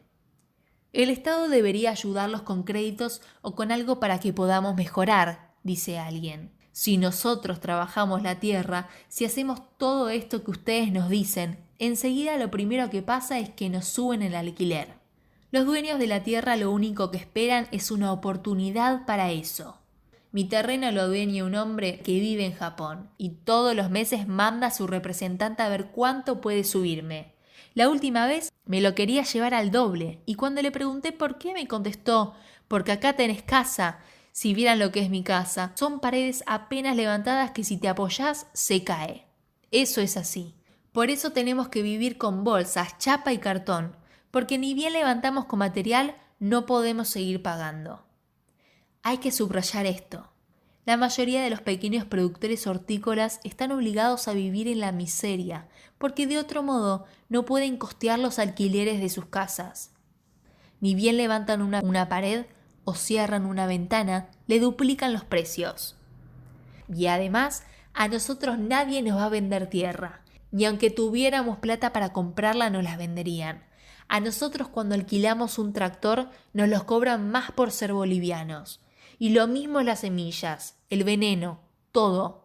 Hace años que los bolivianos les producen la comida, pero nos tienen como si no existiéramos, o como si no quisieran que existiéramos. Nosotros somos argentinos y tenemos los mismos problemas.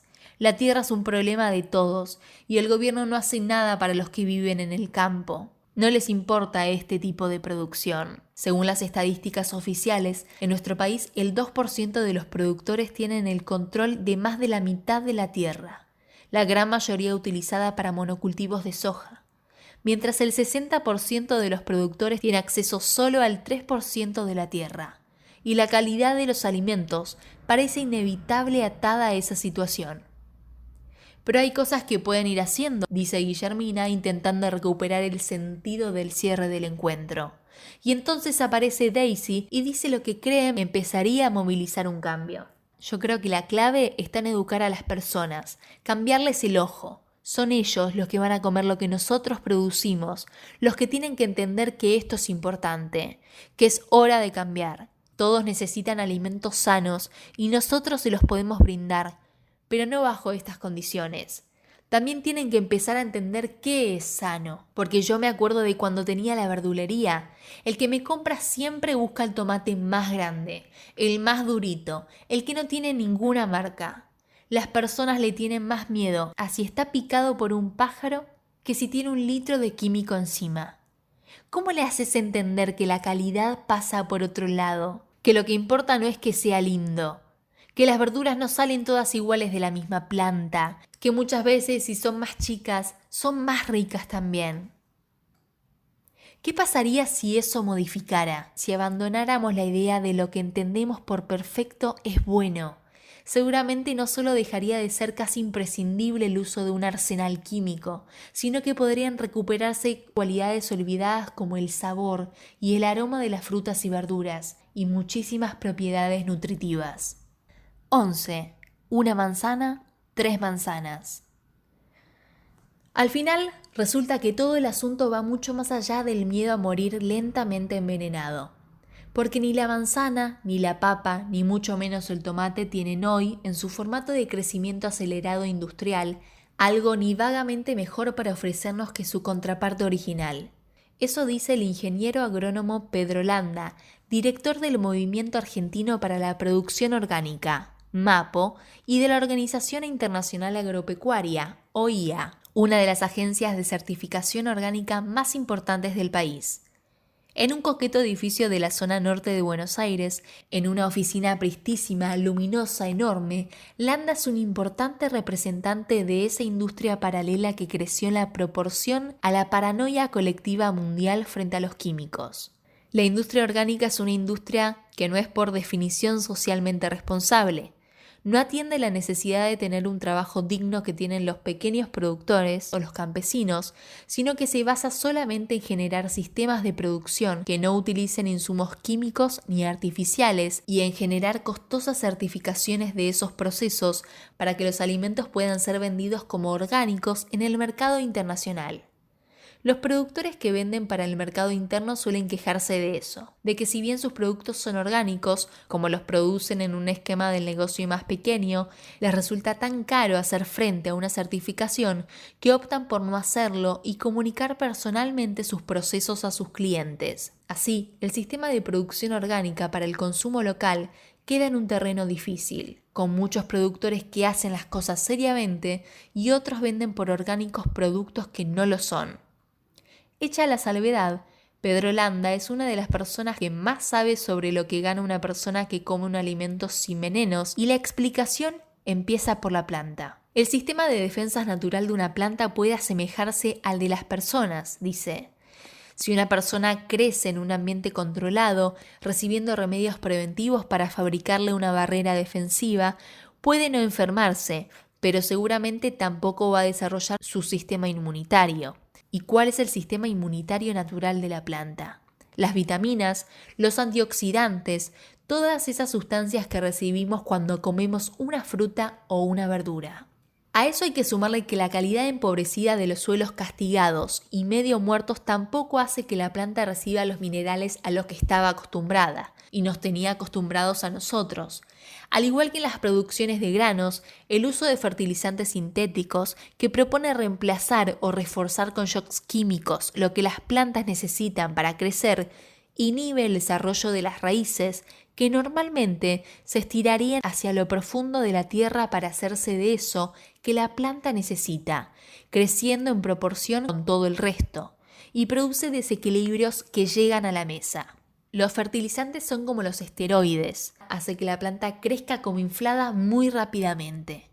pero el desarrollo de cualquier organismo es el crecimiento armónico de las partes. Si vos midieras 1,90 m y calzaras 33, no tendrías estabilidad, estarías desproporcionada y serías más frágil. Bueno, el concepto de la agricultura convencional tiene sobre el crecimiento es solo visual y las raíces, los pies de la planta que están bajo la tierra, no se ven. Ellos crean plantas para que se vean hermosas y para eso que les inyectan productos que logran hacerlas crecer abruptamente, pero las raíces no tienen la proporción necesaria y esas plantas no sorbieron del suelo todo lo que necesitaban, sino solo eso que las hacía crecer. Por eso tampoco llegan a concentrar el color, ni el aroma, ni por supuesto el sabor que deberían tener.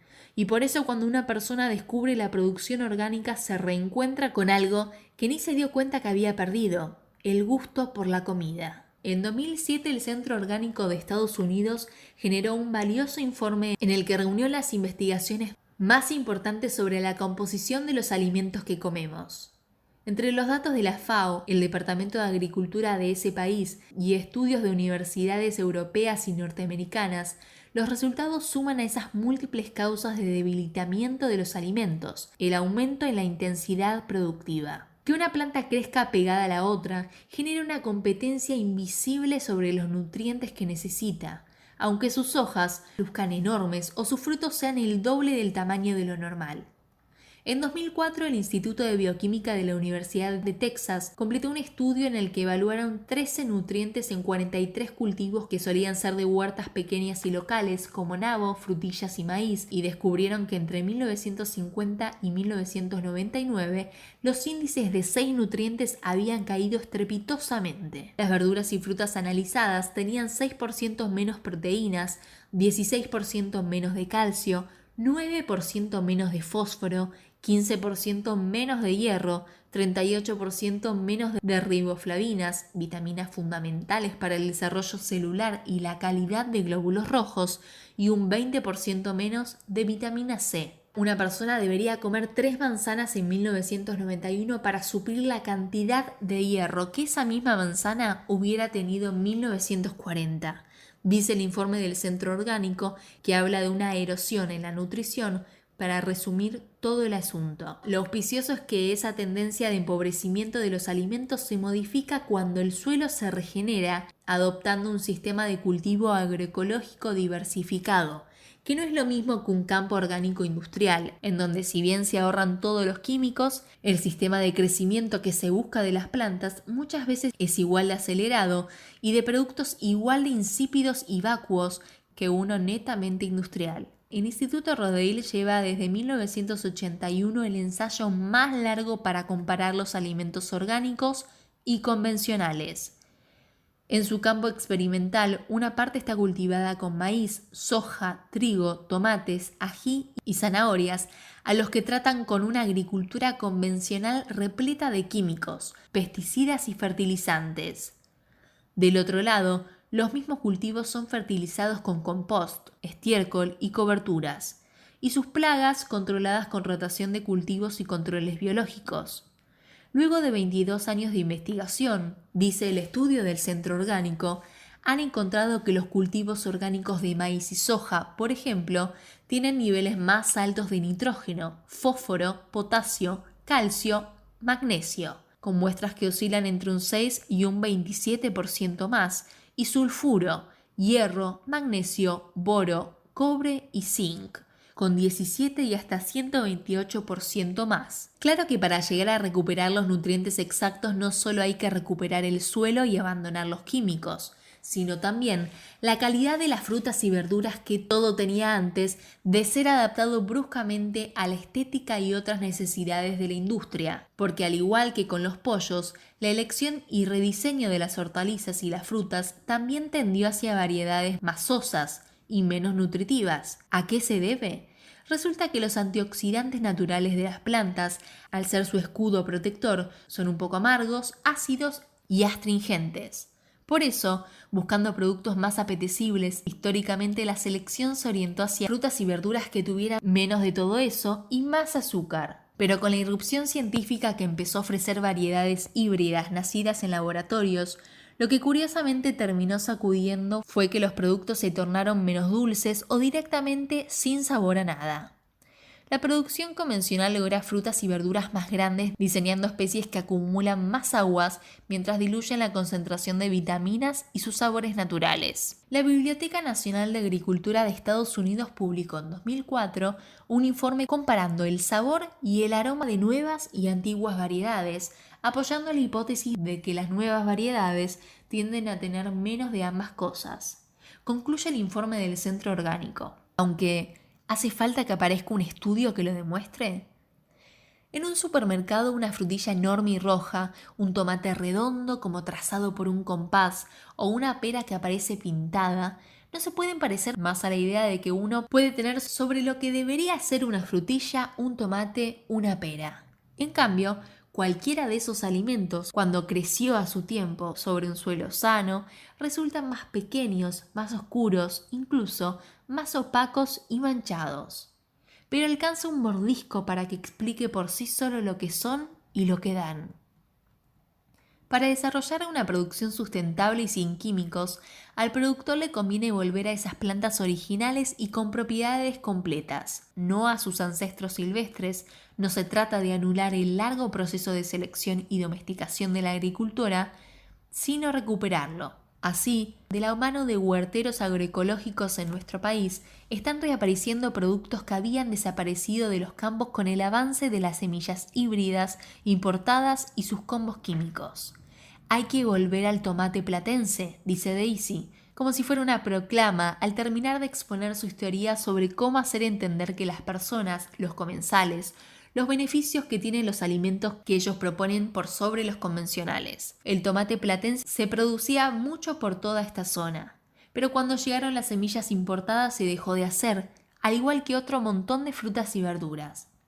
Pero este tomate es mejor, no es tan blandito para las plagas, no hay que ahogarlo en veneno y es mucho más rico. El problema es que de una misma planta nunca sale un tomate igual a otro.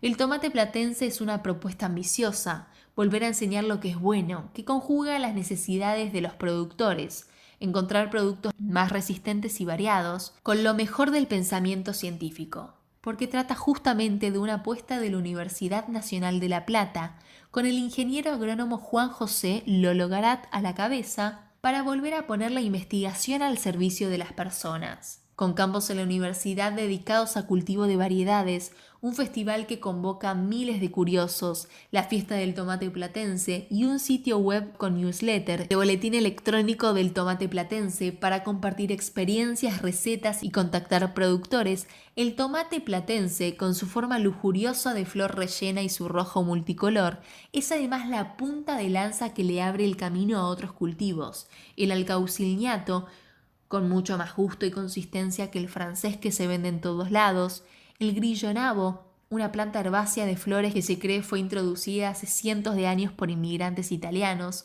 o la navisa, parecida a la selga, pero con un sabor más intenso. Más allá de toda la información, lo más interesante de la diversidad es que no sabemos todo sobre las relaciones que establece, ni con nuestro organismo ni en la naturaleza entre sí, y con eso por descubrir, es fundamental que no disminuya, que se conserven las especies y que se produzcan plantas diferentes, dice Pedro Landa, abriendo un debate muy interesante. En la era de la ciencia todavía hay muchas cosas que no sabemos, mientras repetimos los mismos errores. Yo creo que sí se puede, al menos, intentar algo mejor que esto, dice Daisy, todavía aferrada a la frase con la que terminó su exposición cuando todos estaban bajando los brazos. No hay nada más importante para la vida que los alimentos, y eso a mí me da esperanza. Porque el que come, el que cocina y el que da de comer busca estar bien o hacer bien.